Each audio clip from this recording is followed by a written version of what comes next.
In this special limited series, I'm taking you behind the curtain of the 2025 Bendigo Business Excellence Awards. Join me as I spotlight the winners of each category and discover what makes them truly exceptional. Rhianwen Seiter.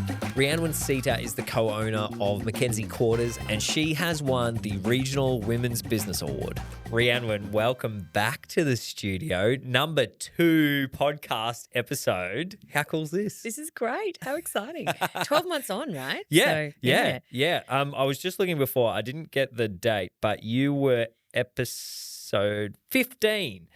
And we're more than double that now. We're at episode 36. So that's great. So Look how strong you're going. That's amazing. Well done, you. Thanks. Well, all this requires is me to talk, so it's not that hard. Everyone else does the hard work in the background, actually. Yeah. Well, I was just saying I love the upgrade. I feel like we were on a desk last time, and now we're on couches. I feel like we're on the Graham Norton show, or like Great. Yeah, I'm happy to be compared to the Graham Norton show. That's fine. Rhianwen, since we caught up, what's happened? Well, let's go. Let's go. For those who don't know anything about you or your business, let's start there, and then what's happened since we last. Yeah, okay. Like a brief summary. Yeah. Right. So we've got MacKenzie Quarters. Yes. And there's different elements to MacKenzie Quarters. So there's our accommodation elements. So we rent a whole house and do sort of short stay accommodation for groups of up to sort of 10 to 12. Yep. And that's at number 12 MacKenzie Street, and then number 10 MacKenzie Street, we've got 2 layers of that. So we've got Ms. Batterham's, which is the restaurant sort of downstairs in the basement area. Yeah. And then we've got above that MacKenzie Hall, which we do functions and events, weddings, corporates, those sorts of things. Christmas parties, you name it, we do it. We do art galleries. We just did, just this last weekend, we did heritage and hidden spaces. So lots of different types of events in there. Anything you can kind of think of, we've tried or we'll try. I love it. Yeah. I've been to many events there and they've all been stellar. Heaps of fun. Yeah, I've got an amazing team, so very lucky. So then we've got, on top of that, we do some offsite catering now. Yep. So that's sort of been a growth area for us. We're actually doing a big event this weekend, so out at Heathcote. So we've been doing more of those. And the newest one, probably that from 12 months ago, is that we opened a little sandwich bar. Woohoo! Sandwich bar. Yeah, I know. And it's got such a vibe. I love it. Tell us about it. Yeah, so it's called Goldie Sandwich Society. And the reason we went with Goldie, we really ummed about our name. Yeah. But a lot of our our businesses have got their name origins from their place. And so we wanted to do the same with Goldie's. And it was part of the building that it's in is part of the old Golden Gate pub. Really? Yeah, so hence Goldie's. So we took the kind of the golden out of Golden Gate pub and made it Goldie's. And it's, it's like yellows and oranges and really bright colours. I love, I mean, I've worn black today, but I was like, I usually like to wear bright colours. So, and I love that. It just makes you feel happy when you see bright colours. So it does. Hence the, sandwiches. They always make people happy. Yeah. Yes. So, bright colours and great sandwiches. Yeah. I love it. That's a combination for success. Yeah, exactly. So when did you open Goldie's? April the 30th. All right. Yeah, so it was a little behind schedule, but we were hoping to be open sort of maybe early March. So but these things never happen on time, do they? So no. Anyway, we're open now. And it's takeaway at the moment. So the idea is you can order online, pre-orders, or you can order at the windows. We've just got 2 windows. It's literally like a couple of holes in the wall. Yeah. And takeaway, but we are looking to sort of, introduce some seating outdoors and maybe a little waiting room area. Ooh, so for colder or hotter days. Yep. Yeah, watch this space. I'm working on that at the moment. So. Whoa. So you've got a bit going on. Yeah. Yeah, there's just a few things. How do you balance it all?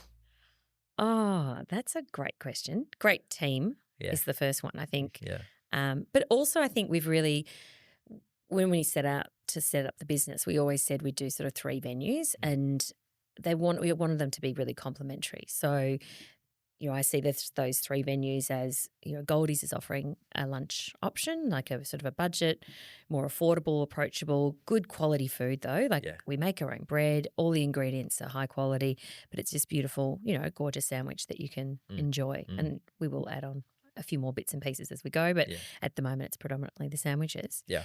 So that's offering that sort of lunch offering. And then Miss Batterham's offers more of a finer dining option, but a casual fine dining. So again, evening, I mean, that place is sort of, because it's set in the cellar and the basement, it's got those lush velvet booths. It does really lean itself towards kind of that evening kind of, or boozy long lunch on the weekend. And that's where we're really marketing that. Yeah. And the event side of things, again, is a bit more complimentary to Miss Batterham's. I mean, we've got the kitchen staff already there.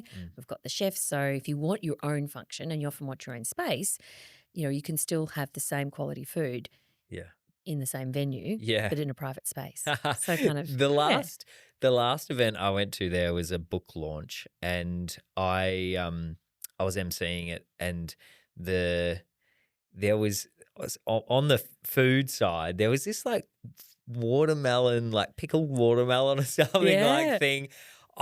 It was like a flavor explosion. I still remember like the hors d'oeuvres at that place was just off its head, and just the creativity it baked into that food was just blew me away. It was, that's and so nice. actually everybody, it was fantastic. Yeah. Well, we're very we've had our head chef, or our executive chef, Travis Rodwell, has been with us since the day we opened. Yes. So that's nearly 6 years ago now. What a legend. I know. He's amazing. So he's great. All right. So how's business been since we last caught up? Well, it's, as you said, there's been a lot going on. Yeah. And it's interesting. I know we're here to sort of talk a little bit about the award. Yes. I nearly didn't apply.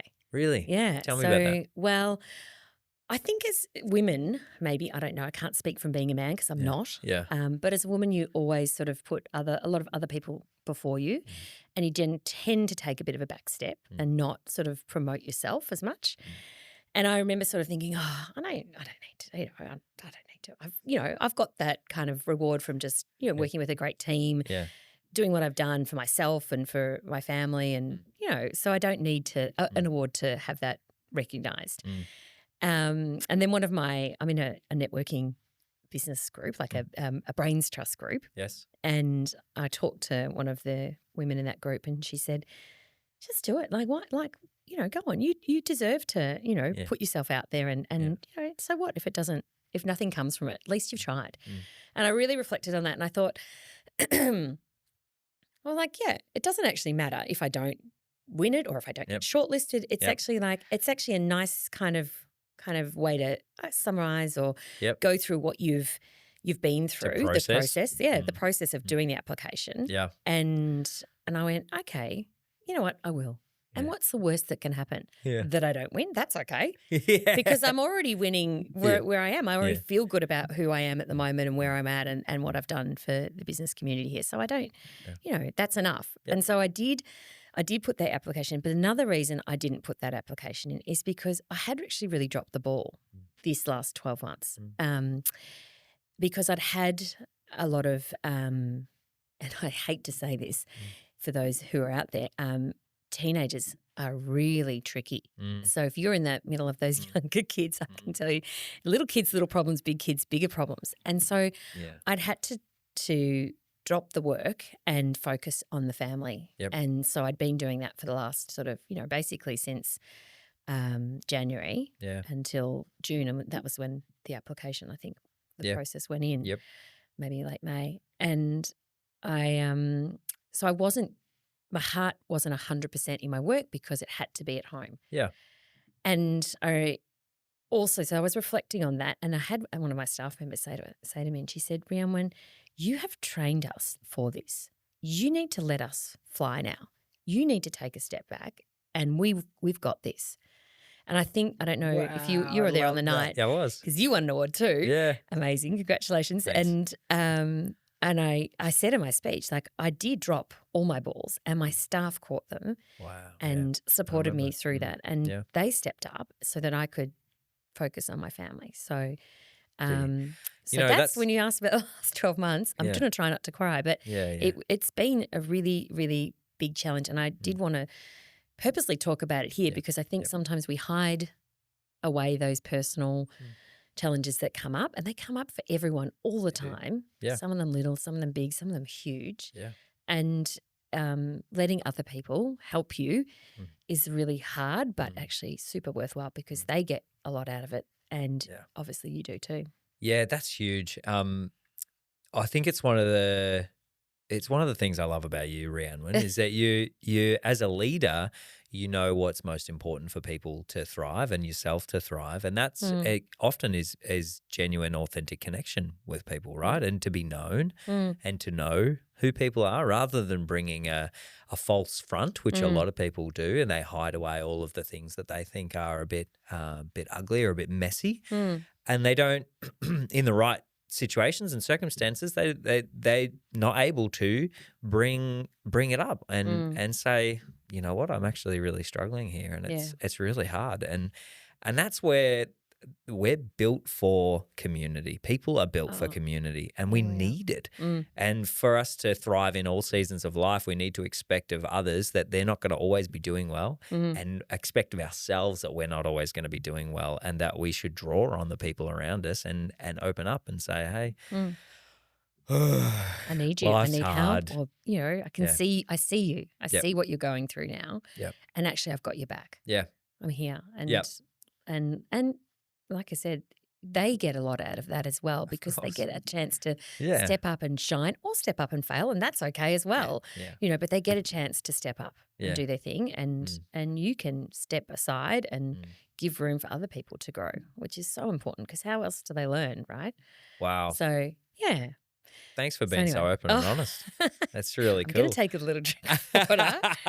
Go for it. That's it's so wonderful to hear, and even, it's a funny thing to think about, when things are really hard, that's not wonderful. No, at all. At all.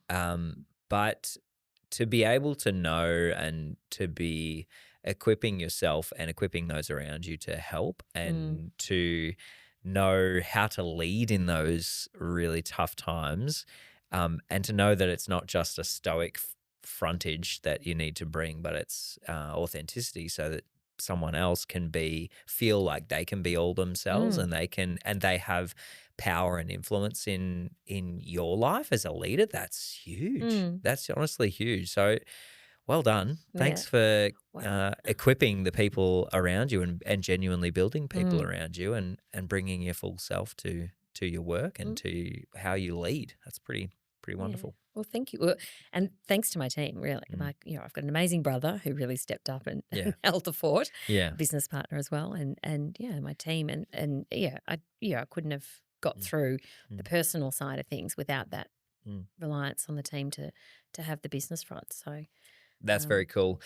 Tell me, apart from personal, like what's business like? Yeah. So, well, now I'm sort of back in it. Yes. And it has been a few months now back into it full time. Yep.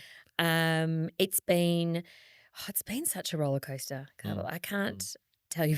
I sort of feel like since we entered business, it's been a roller coaster, because we came in just before COVID, and I feel like it's just. So I'm like, is this just always the way? Is this just regular? Is this just normal? Is this how it rolls? So I think there's a few things that are going well, and there's a few challenges, like any time and business. So I think at the moment for us, our events are going super well. So that's been a growth area for us, as I mentioned before, with our private events and our weddings and our corporates. And our ticket events. So we do our own events as well. Cool. So we've got our gin gala coming up, which is pretty much nearly sold out. So, and that's a great one, because we work with, I think there's 7 or 8 different distilleries, but local distilleries in the area. Right. So, and to showcase sort of our regional excellence in gin, really. Wow, love that. So that's so the events side of things. Events are good. MacKenzie Hall going well. Going well. So great. Good, and I think that the pipeline is good too. So for us.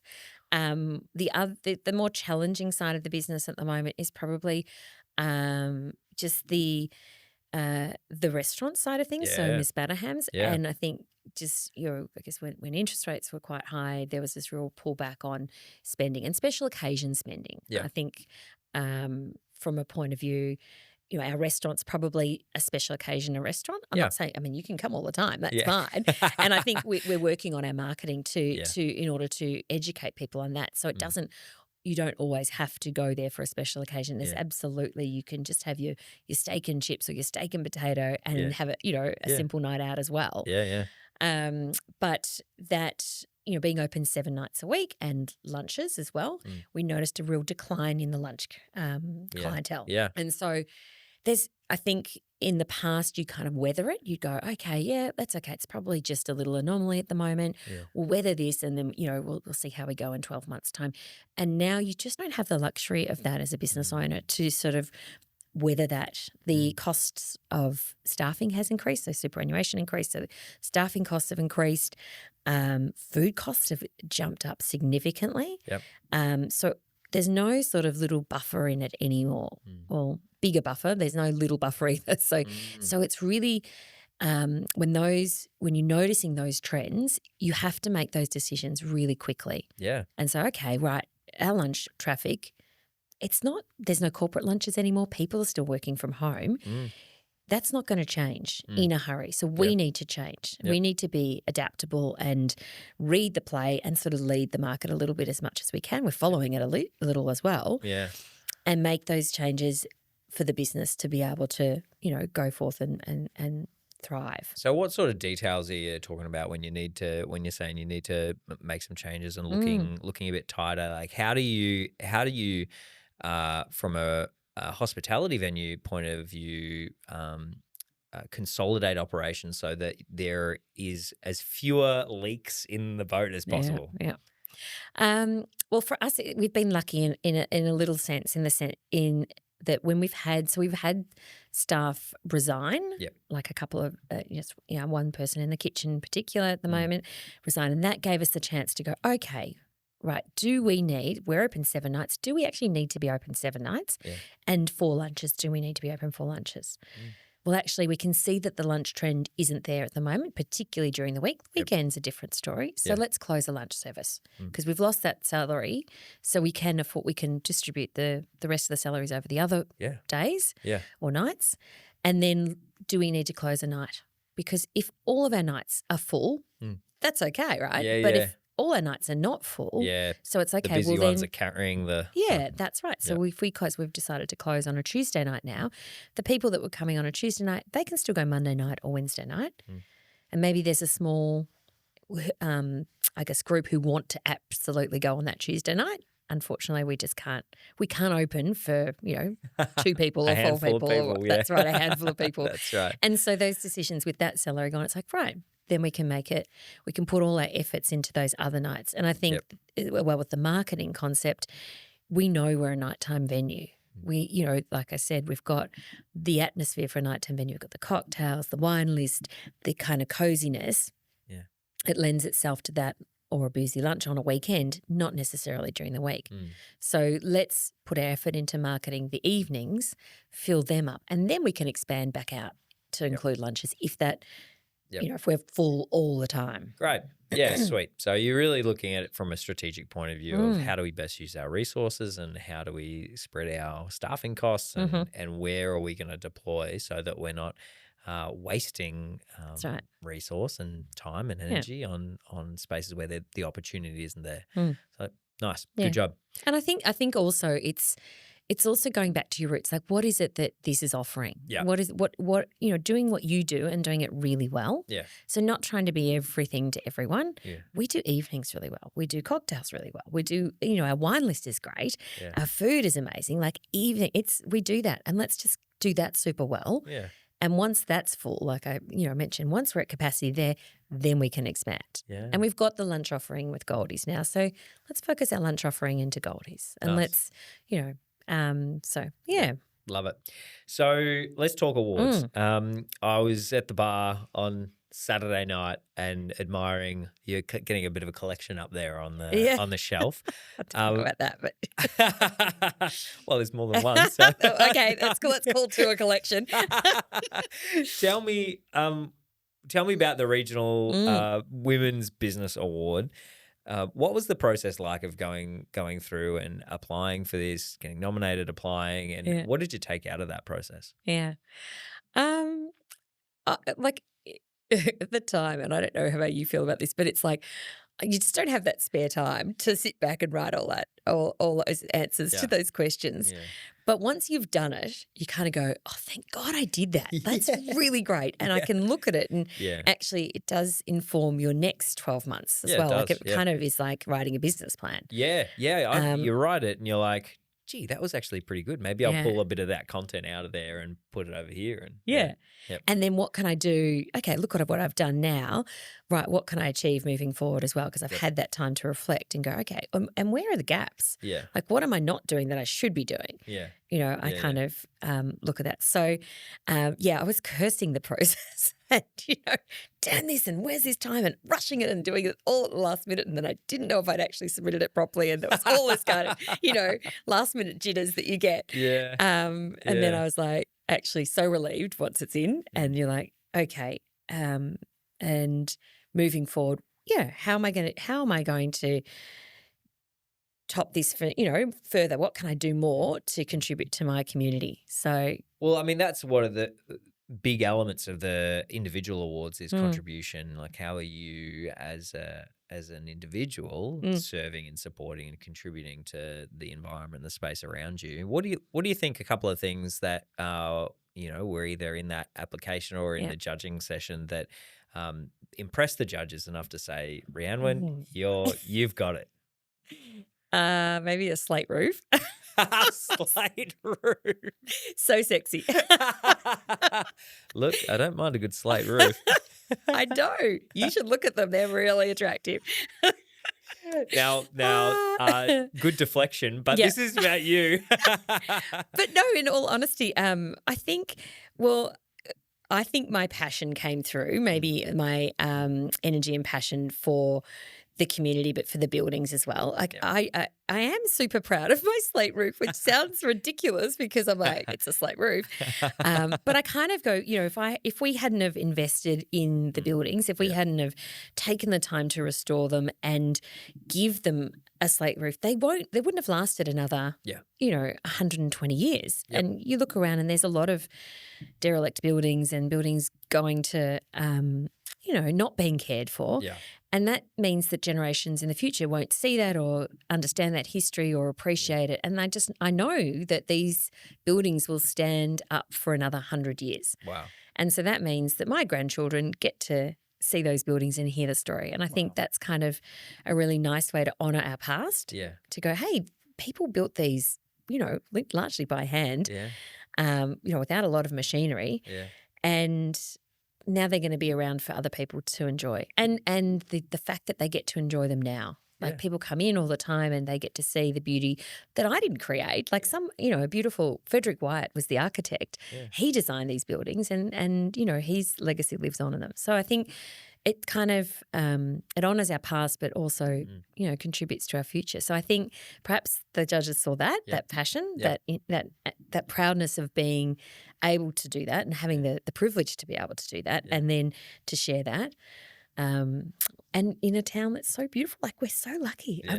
When I left Bendigo when I was 18, I was like, I'm getting out of here. I'm never coming back. And I can see my teenagers think the same thing now. I know they'll be back because it's such a beautiful life here and such a beautiful city that we've got. So I like love it. That I've contributed to that in some way. In a really beautiful way. Every time I drive past, I go, gee, that's a good job. Look at that slate roof. When it rains, it's especially good after the rain and the sun comes out and it shines, that's when you should drive past the slate roof. Right, nice. I'll make a note of that. Yeah. How did it feel when you were sitting there and your name was called? It's interesting. I feel a little bit embarrassed.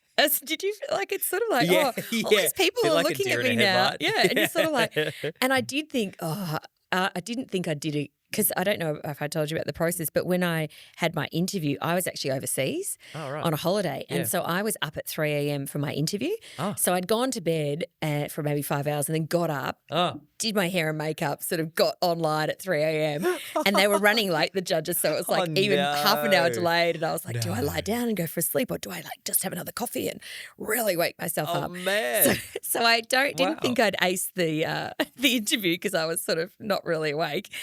And I thought I'd rushed my application as well. I was like, and after I actually put my application in, I didn't say this before, but I was like, all those things, I should have put that in. And what about that? All those things you think. Didn't even talk about that. Yeah. Anyway, so well, I was generally surprised because I thought I'd stuffed it all up.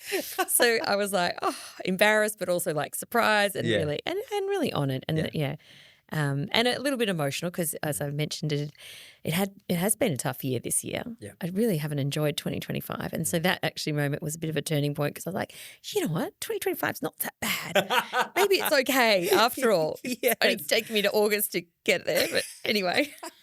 But it is a beautiful acknowledgement, and what a wonderful thing to, after such hard times, to be given some acknowledgement of the work that you've done and are doing, and to say, no, what you're doing here, it really matters. Yeah, I see you. Yeah, it was. Yeah. I think that's the theme for this episode. Is it? I see you. Yeah, I see you. I see what you're doing, and I really love it, and I really appreciate it, and and I say that about my team again and again. I see them, and they have been amazing, and my brother and my husband and my parents and my children and everyone, and you, Gab, I see you too. Look at us. Thanks. This couch, it's the couch. It's the Graham Norton show couch. It's the tears instead of the laughter, or a bit of both. That's fine.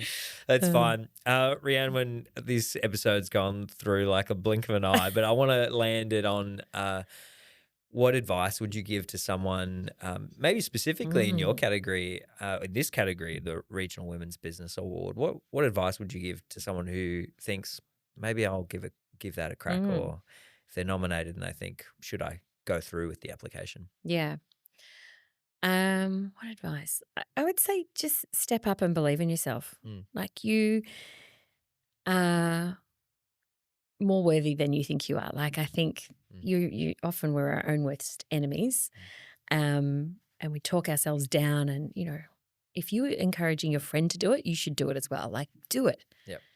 Yeah, because what's the worst that could happen? Really, that you don't win, and that's not a bad thing because you're in exactly the same spot you are now. Because you're not a winner at the moment, and that's okay. You're doing great. You don't have to be a winner to be great. Yeah, that's right. Either. So just do it. Put yourself out there, and you just don't know what can happen. So love it. Rhianwen, thanks for spending some time with me, second time around, and thanks for being open and sharing your wisdom and experience with everyone on this show. That's really wonderful. Oh, my pleasure. Thanks for the opportunity. Hey, thanks so much for tuning into this episode as part of the limited series Team Up with B Bendigo and Hebron Films, featuring the winners of the 2025 Business Excellence Awards. There are 13 episodes in total in this mini-series, so if you're at all curious about the other award recipients, then head over and check them out. We also have a new episode of Remarkable Regional Business dropping every fortnight, so please follow us wherever you get your podcasts. And finally, if you know someone who has or runs a great regionally based business and has a remarkable story to tell, then I would love to get them into the studio and tell it. You can dob them in at hebronfilms.com/podcast.